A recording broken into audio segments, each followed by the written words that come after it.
Yeah. So basically your version of the bottle city of Kandor in Superman's Fortress of Solitude. Why, I couldn't find the words for it, but yes. Hey, Superman, what's that on your Christmas mantle? Oh, it's a chunk of my old planet that I keep in a bottle because somehow someone shrunk them and I don't know how to reverse it. Yeah, I like miniaturized things generally, like just like a tiny little city just sitting there bustling, like, people that are into trains, like model trains, like kind of that for me. My dad was very into model trains. Yeah. I believe we've sold off a lot of the stuff because it was nice collector stuff, but my mom and I were like, man, we're not really setting this up anymore. But yes, it was something that brought him great joy. Yeah, and something about the whole eBay phenomenon back in the early days was like, whoa, I can get like gold train parts. Oh yeah. Yeah. You have to go to some crappy hobby store and hope they have what you need. Yeah. In fact, I should ask her about that. I don't know. We might have some of the real nice stuff, but it was, and you put the little droplets in the top of the chimney, and it would make the smoke, and it would smell a certain way. It was like, it was just my favorite. I still have an engine that can do that. I don't think I have any of the stuff anymore. Yeah. I'm sure you can probably find it online. Yeah. But no, I can smell it right now. It was like, that was the most Christmas smell ever to me, because we know, like, the train did not come out except on Christmas. Around Christmas too. And I remember one year I was really little. I was like maybe 8. Okay. And so I got to stay up till midnight. And my big thing was like, I wanted the train to be running at midnight so that it would have run from the old year into the new year. Oh, it was like a big deal for me. Yeah. Okay. Yeah. That's very cool. And did you successfully do that? Yeah, I think they had to wake me up though. Yeah. It's always the way. Yeah. It's midnight. Do you want to run your train? Yeah. That's right. One of those. Why I don't. What I need to understand today is why Tom keeps referring to himself as a 50-year-old man when he's not yet. I just decided, Scott, you'll understand this because you're close enough. Close to. It's just like, just round. I'm just going to start rounding up. Gonna round up. Okay. That way, when I actually turn 50, it's not in any way a big deal. Some sort of a significant thing where you have to, have like a big party or, yeah. Maybe I'll still have a big party, but it won't be like stressful. I'll be like, I've been thinking of myself this way for a long time. It's funny.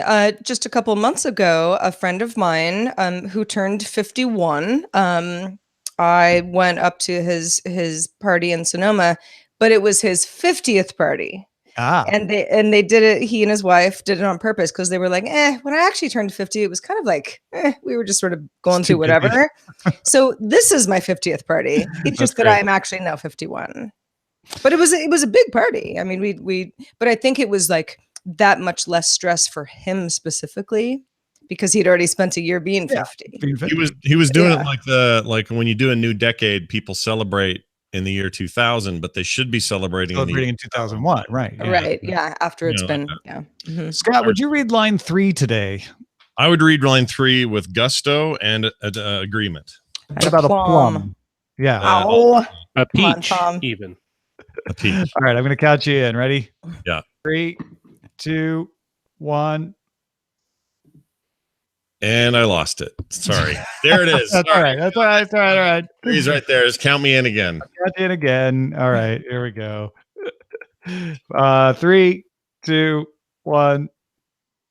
James Thatcher has supported independent tech news directly for almost 5 years. Thanks, James. Be like James. Become a DTNS member at patreon.com/DTNS. This is the Daily Tech News for Wednesday, December 19th, 2018. In Los Angeles, I'm Tom Merritt. And from Studio Feline, I'm Sarah Lane. From Almost Christmas, Salt Lake City, I'm Scott Johnson. And from somewhere on the border of nowhere, I'm Roger Chang, the show's where producer. It's also almost Christmas. Hey, folks, we are going to talk about Facebook. Don't worry. We know you're 65% of you are outraged right now. We're going to get to that.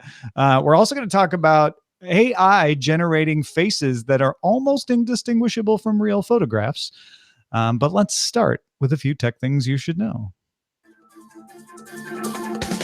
Apple updated iOS to avoid a sales ban in China with changes exclusive to China that circumvents the company's patent dispute with Qualcomm. Qualcomm won a sales ban after alleging that Apple violated a pair of its patents. Now, last month, Qualcomm won a court injunction that banned Apple from selling iPhone models including the 6S, 6S Plus, the 7 and 7 Plus, the 8 and 8 Plus, and the 10. Mac Rumors reports that iOS 12.1.2 now changes the animation for when an app is forced to close, and that avoids a Qualcomm patent around app management.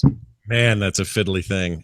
Google will now use mobile first indexing for more than half of its web page searches globally. That's pretty insane. Favoring mobile sites over desktop sites in its search results for the very first time. Google started its mobile first indexing efforts back in 2016 and said it would shift over to using the mobile version of the website's content to index its pages. The Financial Times reports that Chinese bike-sharing company Ofo has cash flow problems and is considering applying for bankruptcy.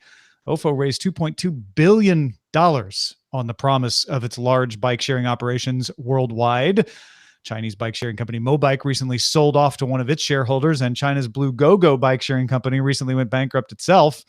The bike-sharing model has often been used as a basis for the electric scooter business model.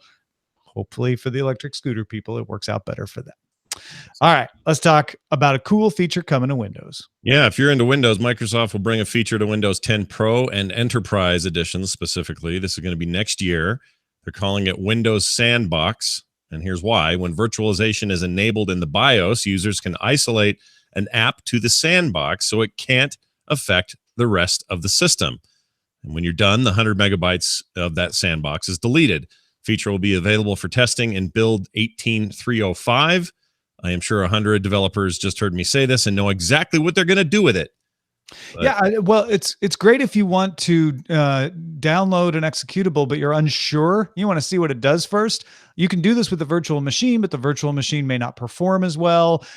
You may not have the money to get an extra license of Windows to run a virtual machine. So this will let anybody who's got Windows 10 Pro or Enterprise just spin up a kernel in Windows from Windows with good performance and check out that executable safely, and then shut it down, and it deletes itself, doesn't clutter up your hard drive. It's pretty cool stuff. it seems so small compared to what a lot of apps are today in terms of their executables are just bigger than this. And this is just firing up a kernel. You'd be surprised how small operating systems are compared to actual software. A lot of times the operating system is much smaller than a suite of apps, for sure.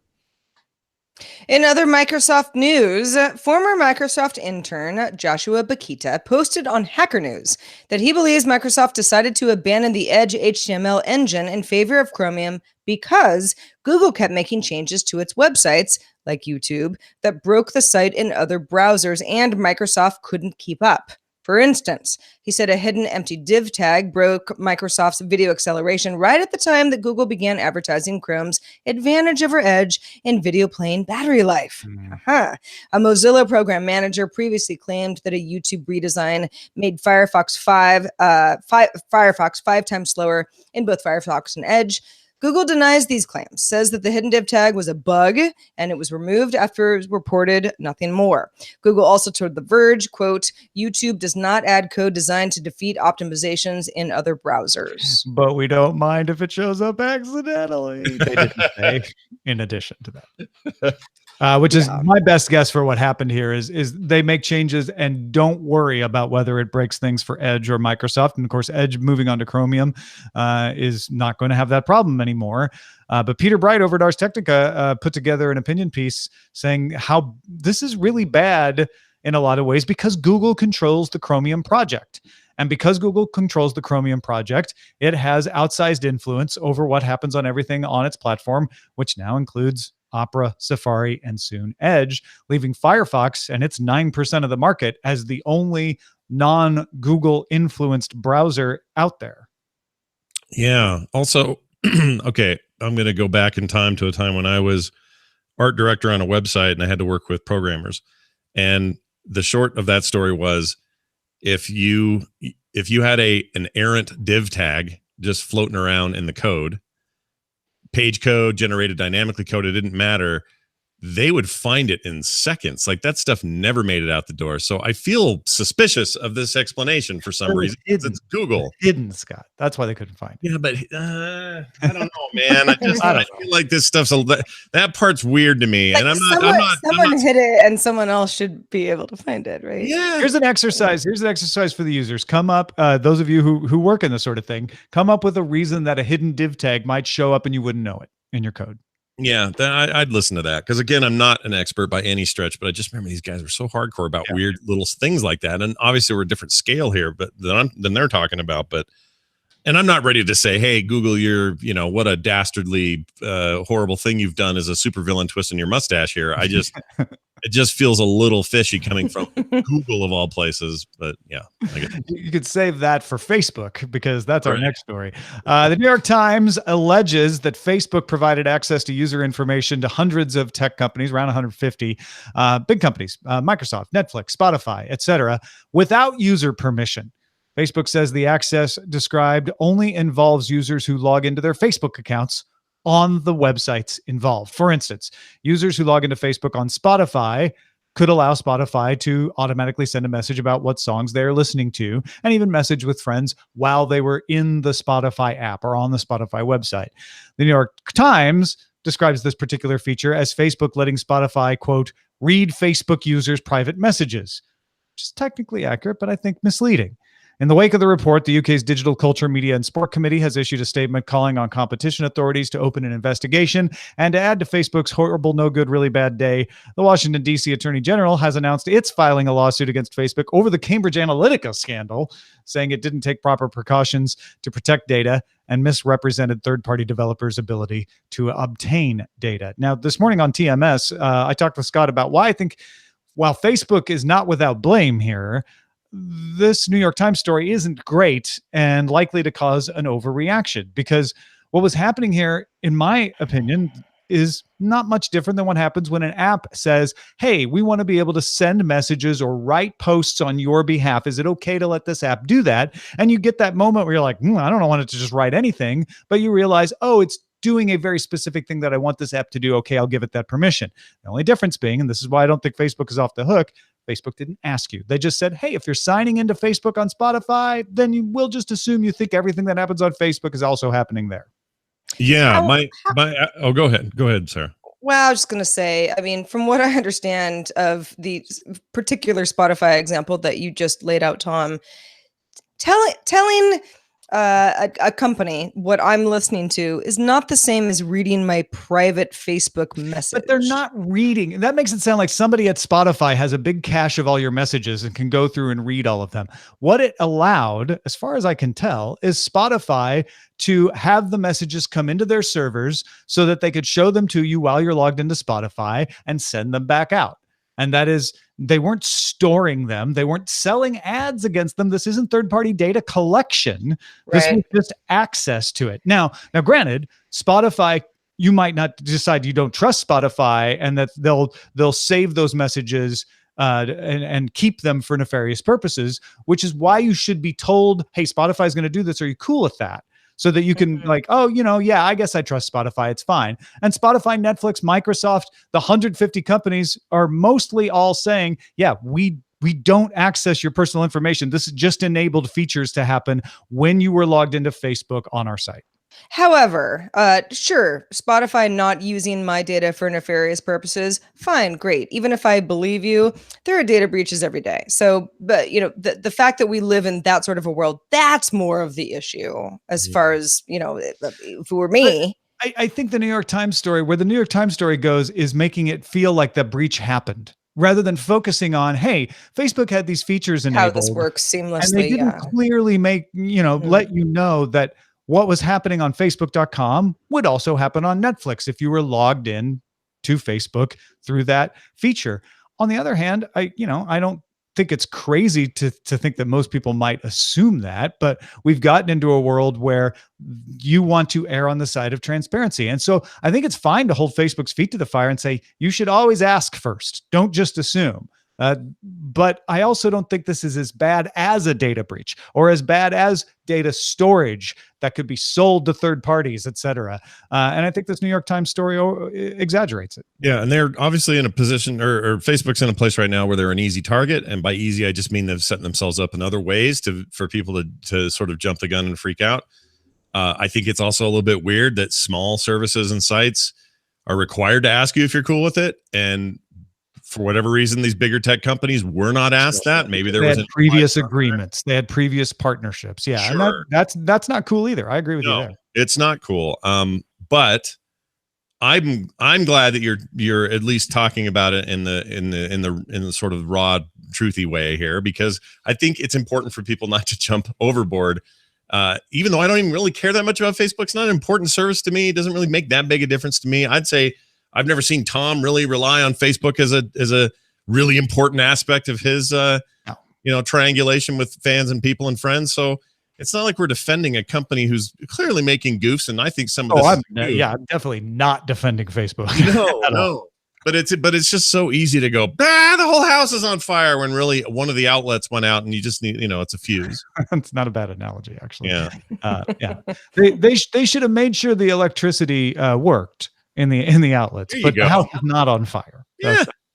We're not defending them, but just let's wrap our heads around what actually is the problem here. Yeah. And, for people who are all jumping ship, I don't have a problem with that. Yeah, that's fine. There's all kinds of reasons to jump ship off Facebook. I don't know that this is necessarily the biggest one, but it could be the straw that breaks the camel's back for you. So that's totally fair.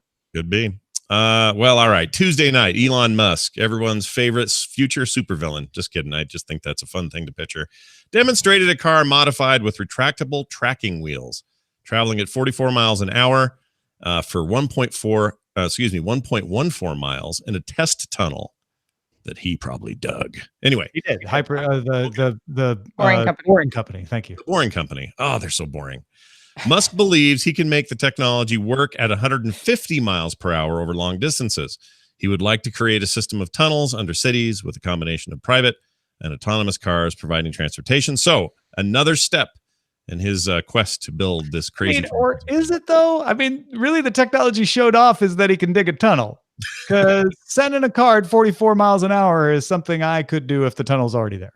Yeah. But the tunnel isn't already there. That's the point. That's what I'm saying. Like the tunnel, very impressive. The car going through it at 44 miles an hour and apparently really bumpy, according to multiple reports that I read, not that impressive. No, but as traffic congestion becomes a bigger and bigger issue in certain cities, the idea of having a safe underground tunnel, very advantageous. Los Angeles, great example of that. So if any company, whether it's Elon Musk's many, I don't know, whatever his ventures, are, however far they get, as far as hyperloops and boring holes under the sea. That's all great, but that's sort of we either have flying cars or we have cars underneath cities, right? Hey, look, there are only two options. I'm not denying the idea is great and necessary, especially in a place like Los Angeles. But the idea was great and necessary months ago when he first announced it. Showing me a car going 44 miles an hour through the tunnel that we already knew was dug, just, I don't know, not blowing me away here. All right. If he'd have sent this through though at the 150 desired speed, I would be more impressed, because that is the goal here, is to create high speed travel, not just a tunnel for your slow ass car, right? You want to really go fast in there. And I do get that part of what he was doing wasn't showing the speed, but showing like, here's how it will work once it's perfected. If you want to see the concept, it's like a concept car in that respect. I sort of get that, but there were some fairly salivating headlines out there, and I don't know if it's justified quite yet. Yeah, I mean 40. I'm just saying 40 is like, I don't know. I can do that on a scooter, I think, or something. Maybe. It just doesn't seem very fast. Yeah, on a road. Yeah. You mean it's in a tunnel. In a tunnel car that did not previously exist. My goodness, we have a tough crowd today. All right. Let's finish on an easy one. Security at the border. Haizam El-Sharkawi is suing the U.S. government after being detained at LAX airport when he declined to unlock his cell phone. He's a U.S. citizen. He was leaving the country on his way to Saudi Arabia on Hajj and was pulled aside by customs officers for additional screening. So far, so normal. Like this could happen to anybody traveling internationally. You might get pulled for a little additional screening. However, he was asked to unlock his phone, and he said he didn't feel comfortable doing that unless they told him why they needed him to. So he was put in a holding cell. And he finally gave in and was like, fine, I'll unlock my phone. An officer then looked through his phone and asked him about his Amazon and eBay accounts, noted that he had lots of unread emails, which I'm not sure what that indicates to people, unless maybe they're looking for fake that data. He's a normal human. Yeah, right. It seems suspicious to me. So he's suing, saying, this was unlawful detention. You did not have cause, and you shouldn't have forced me just because I declined to open the phone. I think I agree with him. In fact, he and I have a lot in common. Our email boxes are very similar. And if somebody said to me, oh, your email's piling up pretty good there, as some sort of suspicious activity, you should be more concerned about Mr. Inbox 0 24/7 of the day. That guy's the weirdo.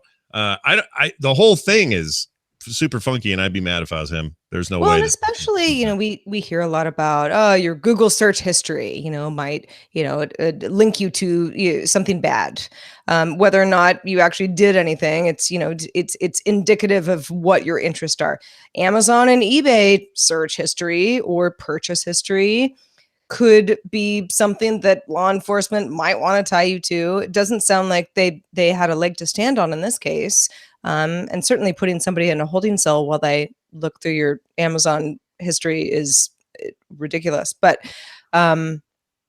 yeah, he ran an e-commerce company, and so likely they were fishing for some sort of import-export issue. That's why they're asking him about his Amazon and his eBay accounts. But it doesn't appear that there was any cause for them to do that, other than he ran an e-commerce company. So and even so, like that would be even more reason to be like, well, there's probably a lot of like contextual stuff you don't understand about my history because I run an e-commerce company. Yeah, exactly. And I would argue that he's also, I hate to put this part in there, but he's somebody from a different ethnicity, and so that plays a role as well. Sure. And so all of it's there was some racial profiling, perhaps, that was going on here. It's all adding up to be real skeezy. I don't like it. Well, folks, if you want to get all the tech headlines each day in about 5 minutes, be sure to subscribe to dailytechheadlines.com. Now, a paper published earlier this month was made public this week showing human faces generated by a generative adversarial network, a GAN machine learning algorithm. The faces look real, but they're not actually pictures of people. Scientists at NVIDIA trained the GAN to make the images. 8 Tesla GPUs took about a week to do it, and used a method known as style transfer. So you blend images together, and it's not just morphing, like me and the president's face together to show what our baby would look like. It's more sophisticated than that, because it can do not just images, but multiple images and traits. You can say, blend all these images together, but make all the hair blonde, no matter what color it would have come out otherwise, stuff like that. So you customize the faces in ways that they look very different from the originals, but they aren't actually people, and yet they look very much like people.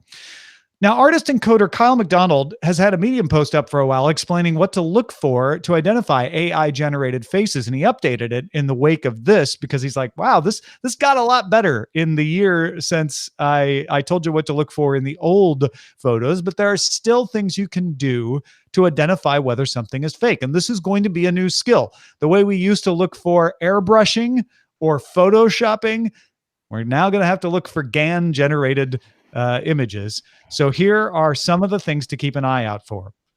Physical objects that aren't quite generated properly. So he showed some examples in these NVIDIA images where a ghost of an earring was showing up because it had been in one of the pictures and didn't get fully rendered out. Asymmetry, particularly where maybe you get 2 different ears on somebody, or the eyes are not pointed in the same direction necessarily. It's something called strabismus. Misaligned teeth that are dentally improbable, not just like, oh, he's got crooked teeth, but like a tooth in front of another tooth.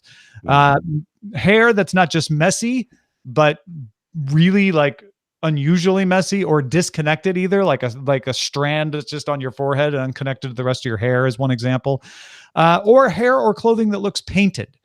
There's one example he shows of a t-shirt that kind of looks like it's a Matisse. It's just sort of an impressionistic t-shirt. And he's like, those are the sort of imperfections that still show up even as good as this gets, but it's getting good really fast. And It's good. Oh my gosh, Sarah. It's like watching, most of these fooled me. I'm not going to lie. Yeah. And even, I read through all of this and I was like, okay. I mean, I'm an asymmetrical person, aren't we all? But like, okay, I see where they're talking about where it's something that's really not quite right. Yeah. Like where you look at the teeth like or the my hair ear showing up on your side. Sure. Like there are definite flags that you go, okay, if you're paying attention, I see where you would notice this. But nobody does. And we already know that nobody does. Yeah. Not yet, though, because we didn't airbrushing used to fool people until we got used to it. And then we started to just automatically be able to. Airbrushing still fools people. Well, it still does. A lot of people. But it can get past people more. Photoshopping fools more people than actual airbrushing. Well, sure. Yeah, we've gotten to the point now where we're like, shopped or all these real? all At least these we know technologies, yeah. when they show up, fool everyone, and then eventually get to a point where there's a lot of people who are like, yeah, no, I just know. I know when I'm looking at something that's shopped. And some people never can, and that's fine. But as long as there's a large enough number, it's not going to be used to fool everyone. The hope is that machine-generated images will have that same pattern, but they're getting better so fast that this could break the pattern. This is shocking to me. So I went in there thinking, oh, they're showing me examples, the black and white stuff. I was like, oh, here's where a computer's really trying real hard. But here's the goal they're aiming for, which is these actual photos of this nice pair of people here. And then I read along and went, no, those are now, that's what we're generating now. These NVIDIA results are these. And those are very convincing. And so now that I have that in my head, I'm like, well, hold on. I've already been fooled once, fool me once, all that. Let me really focus in. And yeah, the eyes are a little too perfectly aligned. There are subtle differences, but that old uncanny valley, screwed that one up. That's not there right now. I'm not feeling that weird. This is off, like you get with these just look like snapshots of people. Yeah, and in some cases, like good snapshots. Like you could put these same photos in an article that says the Google Pixel's sure taking great photos these days, and I go, oh, yeah, look at that. Well, and so then it comes into conversation of, oh, okay, if you used my photo in an article about how I, committed a crime, and I'm like, excuse me, that's me, and I didn't do that. It's like there are actual people who can come forward, or at least someone on my behalf, and be like, that's wrong. But if it's a person who doesn't exist in the world, then we have a whole other conversation to be had, because who's going to come forward for the fake woman who doesn't exist but looks pretty real? Yeah, who will think of her? Yeah, like who will come for the fake woman? As someone who follows and is super into everything to do with game rendering, especially NVIDIA's role in this, it's always very interesting to me, and I love to see what's next. All this new ray tracing technology that's coming is so awesome. It's easy to forget that along with this will come the next level of fooling everybody, and we're just going to get cheaper and easier, more accessible tools as time goes on, and we're going to have to deal with it the way we dealt with Photoshop. And in a weird way, I find that comforting, because in some ways, once everybody can do it, you can also get to a place where you realize everyone can do it, and we can start spotting it. So I'm not that worried about it, but I am a little bugged at how much of a sucker I was today when I first looked at this article. I'm looking forward to it getting good at real-time video rendering, such that I will always look the way I look now from forever, because you just cover up the way I really look. I agree. 50 years young. That's me. Thanks to everyone who participates in our subreddit. You can submit stories and vote on them at dailytechnewsshow.reddit.com. We're also on Facebook, facebook.com/groups/dailytechnewsshow. We love getting your emails, and we love reading some of them on the show. Indeed we do. In fact, Larry, aka the Geeky Trucker, wrote in and said, You mentioned DuckDuckGo all the time as a good security browser. I've been using StartPage as a private search engine for years. Have you ever looked at them? They used to be called IXQuick, started back in 1998. They changed their name for better marketing themselves. Just a thought. I have not. Personally. Yeah, that's a great suggestion. Thank you, Geeky Trucker. StartPage didn't just change the name; it merged with the other one. So that's how they ended up changing the name. StartPage uses only one cookie called Preferences, which remembers your search preferences for future searches and is deleted if you don't visit StartPage for 90 days. Otherwise, it doesn't do any kind of data collection. The difference between StartPage and DuckDuckGo is DuckDuckGo always shows the same search results to everybody. So there is no preferences, as far as I know. Could be wrong about that, but as far as I know, DuckDuckGo doesn't even have search preferences. So if you're like, I love DuckDuckGo, but I'd like to keep some preferences around, then StartPage may be for you because it's very limited and it's still very privacy focused. Good suggestion. Thank you. Yeah, thanks, Larry. Keep on trucking.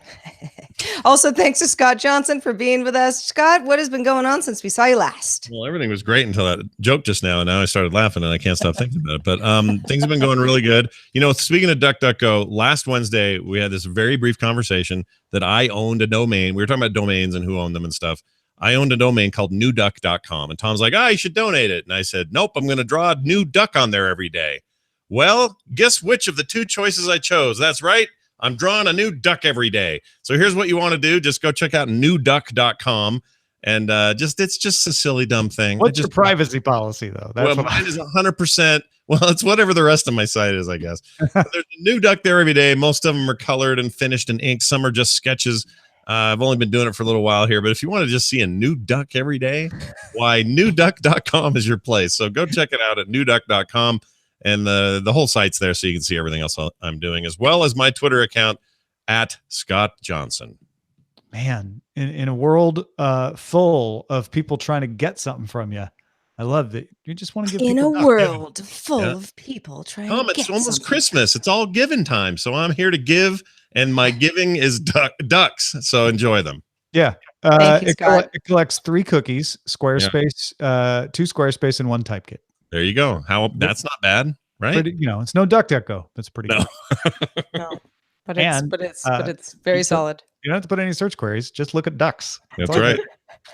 Hey, everybody. We're going to ask you for something, your support. If Patreon's not your bag, we got all kinds of ways to support us at dailytechnewsshow.com/support. And you can find a nice new video there that shows you all the options you have for supporting the show. Keep us independent. Of course, for us, still the best way is patreon.com/DTNS. And our goal is always to get one more supporter than last year. And that supporter could be you. If you've been thinking about joining, now's the time. Patreon.com/DTNS. If you have feedback for us, we have an email address for you. Feedback at dailytechnewsshow.com is where to direct them. We're also live Monday through Friday at 4:30 p.m. Eastern, 21:30 UTC. Find out more. Tell a friend. Share it with your loved one at dailytechnewsshow.com/live. Back tomorrow with Justin Robbie Young. Talk to you then.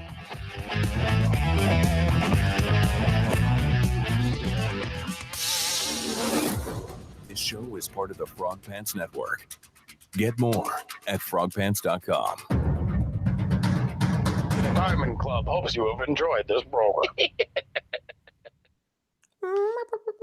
Duck. This is a good show. That was a great show. Yeah. Good show. Hopping, man. Excellent. I read the heck out of it. Roger, you really outdid yourself. Duck and Roger. Duck and Roger. Duck and Roger. Duck, So speaking of ducks, Uh-oh. no, nothing bad. Oh, okay. There's a little lake, an urban lake near me where I walk Otis in the morning. There are lots of ducks. Like, I understand what like a mallard duck is, but there are some other types of like odd ducks that I'm like, I'm pretty sure they're duck. They're not geese. They're not swans. Like they're ducks, but they're a weird kind of duck. And there's one kind. I'm going to take a photo.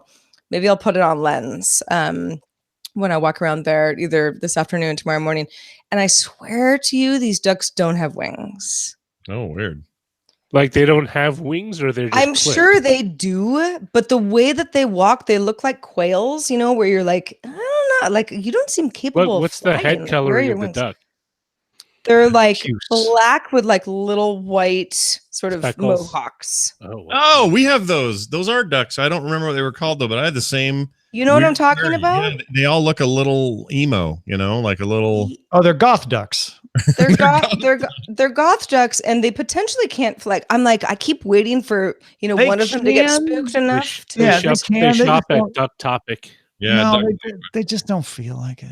But also okay, most ducks are, you're not seeing them flying around, but you do see them like bathing in the pond, like you see their wings being part of their body. Mhm. These particular ducks, they all kind of walk in a file, and they're real cute, Mhm. and they're kind of small, Mhm. and I'm just like, what's going on with your Are they body? smoking galwas? I don't know. Are they vaping? They're No? not vaping. Are they vaping? Although I saw a Are they policeman listening to vaping Skinny in a Pup? police car yesterday as he was passing me on the street. great. Not even kidding. True story. That's what you want. Cops Really? vape. Yep. Where's Hey, the look, police? it's better. My aunt vapes because she doesn't want to smoke anymore, and I say more power to her. I was hoping you were going to say you saw one of these ducks in a police car. Imagine. Oof. I don't. No. That'd I be don't. something. I'm sure a policeman. I don't know what. I have no idea what the legality of that is. I just found it funny when I saw him passing me as I Well, was it's incongruous, waiting right? for the 'Cause light to change. The stereotype is kids vape, right? And if it's not kids, Right. it's hipsters vape. And Hipsters police vape? are not kids or hipsters. Right. Right. Police can be hipsters, though. I imagine we have several law Sure. enforcement officers in Yes. the audience who will verify that. So Absolutely. come up with an ironic reason why they're arresting you. Yeah. It'd be very ironic if you had a duck. Oh, what you're doing was so legal. Not. Not saying it was illegal. Just saying Um, I was like, what? Are you vaping? How's this for a title? AI's face value? Oh, that's good. Yeah, I like that. Bad? Done. Yeah. Jeez, Perfect Right. timing, too. It's right when I needed it. All right, I'm looking into duck species. I think you 'Cause should. I'm gonna find out. Duck and cover. Duck Eh. and Roger. Duck and Roger. By the way, it's a great it's not an actual parody of that song. It's a complete thing of their own. But we were watching Iron Giant the other day, and we love that movie here. And That there's was this. great. Yeah, Underrated. it's a perfect movie. Anyway, the scene where they're all in school and they're playing these duck and cover videos, they had to make up their own to do it, but theirs is almost better. I think Brad Bird might be a genius, is what I'm getting at. It's a really good movie. If listen, anyone listening right now still who just has not seen Iron Giant, you just avoided it for whatever reason, you skipped it. I don't care how old or young you are. Stop what you're doing and watch the Iron Giant. All right. So good. Oh, Tom, see ya. Yeah. Bye, Tom. Tom hasn't seen Iron Giant. Am I to believe that? He doesn't No, like kids Tom. movies. Tom's going to find something that's going to No, I haven't remind seen us Iron all Giant. that. Oh, Tom. I Tom, thought for Tom real? was going under the. I was going to pull out an Iron Giant. Yeah. You never know. I have an Iron Giant tattoo. What does that say? Tom, we got to talk about that. Seriously. I know. It's a failing in my education. It's so good. You'd love it. It's all this 50s, 40s, Cold War era stuff that they reference. It's just a beautiful. All the stuff you grew up on. Yeah. You just like. I know he's acting a fan of 50, the not being from the 50s. Right. Two different things. You're a method actor, Tom. I'm a methadone actor. Yeah. I think you'd love it, actually. Not just like it. I think you'll go, oh, right. Okay. Where do you watch it? Do you just own it? I own it in like 4 different formats, but it's also on Netflix currently. So Oh, it is. Okay. yeah, you can just watch it there. A little too scary. That's where for we my were. kid. We were just screwing around on Netflix, and my kids go, "Oh my gosh, Dad, let's watch it." And I'm like, "Well, we have it downstairs on Blu-ray. It doesn't matter. Let's do it. It's right here. This is my favorite movie growing up." I mean, they love it, but it was one of those movies that, like, in the theater was fair to middling performance, and then it hit DVDs and stuff later. Yeah, when and did it actually come out? It came out in 2009. 99 was the year it came out. But what So month? What month? I don't know. Not I'm sure. curious because this is the year I moved to San Francisco, and I wonder if that's why I missed it. Maybe. Scott, I think it's the American widgeon. I think that's our American duck. widgeon. Okay, is that Mhm. is that a duck or a whole separate species of bird? It's a of duck. different color. Well, I don't know. I mean, looks like a duck, but Walks like a Walks duck. like a duck. has like that sort, dark body with the white mohawk Yeah. Oh, situation. no, this is it. It came out August 1999. August is when I flew to San Francisco to interview for my job at ZDTV. I was just way too busy when it came out, Yeah, I could see and that. then I missed it. Yeah, I could totally see that. Another movie that I think that got unfairly raked over the coals animation was Titan AE. No, it's great. It's a great movie. Oh I yeah, agree. people hated that movie when it But came it's out. a really, I don't understand why. Like the story whole, I mean, it's not like a Disney movie. There is no there's no song and dance in it, but it's story wise, it's cohesive. No, and it's a cool really science fiction story, and it's what's his name? Who I love? Matt Damon. No, not Uh, the director. The guy. Gary Oldman. No, Gary Goldman. No, No, Goldman. no. Don Bluth. Don Bluth. Donald That's Glover. it. Oh, And I No, love he Don Bluth movies. He did like Dragon's Lair, the games and stuff, and Well, he worked with Rick Dyer. I had him, Rick Dyer, and Gary Goldman on screensavers to talk about Gary all that Goldman? stuff. Good Goldman. Gary Oldman. No, Gary not Oldman. Gary Goldman. Oldman.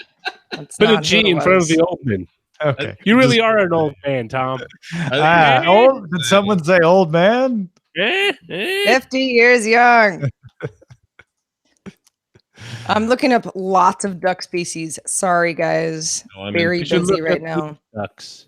Actually, are there? The ruddy duck is that's a pretty cute duck. you say ready or ruddy? Ruddy, Oh, like RUDDY. Like red. It is kind of. Yeah, that's It's what sort the of ruddy a refers to. rusty color with a blue bill. Mm. Oh, those bluebill ducks think they're better than you. Meh, meh, They meh. talk with a Brahmin accent. Nice. You can't get that from here. Talk about a hipster duck, man. If I were you, A New England Sorry. hipster. wouldn't go up to the old Wilson place. No, I would stay right here. No duck's safe up there. Nah. I hear they eat the ducks up there. Wouldn't go up there. It's like a Chinese restaurant in Queens. That's right. So sad. I love that accent. It's one of my favorites. It is. It's hilarious. I don't feel like I can do it. I like it too, but I wouldn't dare. Oh, that doesn't stop Scott or I. Oh, no, it's still bad. no, you guys are you're fearless. There was a period of time where who's the guy who did Mr. Smith Goes to Washington? Jimmy James. Stewart.